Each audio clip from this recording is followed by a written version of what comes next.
Trompette, trompette, trompette. On est donc sur un Charlie Chaplin. C'est un clochard qui tombe amoureux d'une aveugle et il y a environ 1 milliard de blagues visuelles. En le revoyant, j'étais impressionné par le monde qu'il y a parfois à la figuration. J'ai l'impression que c'est quand même un truc qui se fait un peu moins aujourd'hui. Peut-être parce qu'à l'époque on les payait pas. J'ai aussi été harponné par les placements de caméra. Il y avait une tendance à les mettre à un endroit. Pour une séquence de plusieurs minutes, même si elle bouge, même s'il y a des coupes, la caméra restait souvent posée à un spot du décor. J'ai l'impression qu'on fait plus ça comme ça. J'ai l'impression que si ce film était refait aujourd'hui, en modernisant le truc, genre s'il y avait des couleurs et s'il n'y avait pas cette musique ultra old school, bah cet aspect de caméra fixe, il ferait bizarre. Il y a un arc où le personnage de clochard devient copain avec un riche, et pas mal de blagues tournent autour du fait qu'il n'ait pas les mœurs. Je me suis demandé s'il n'y avait pas un gros mépris de classe là-dedans.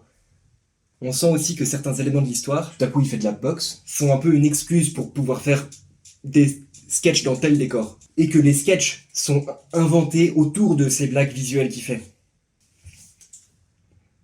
Les scènes semblent être un peu des prétextes. Ça fait que, voilà, j'ai l'impression que le centre de l'œuvre, c'est ces gags. Je dis visuels, mais c'est des blagues de corps. Et en fait, moi, ces trucs-là me régalent. Et je pense pas qu'on puisse dire qu'il fait ça pas bien. Pour la citation de fin de vidéo, c'est un peu compliqué. Du coup, j'ai été tapé sur Google les plus belles citations de Charlie Chaplin. C'est trop la honte. L'absurde rôde toujours derrière une gravité exagérée. 48.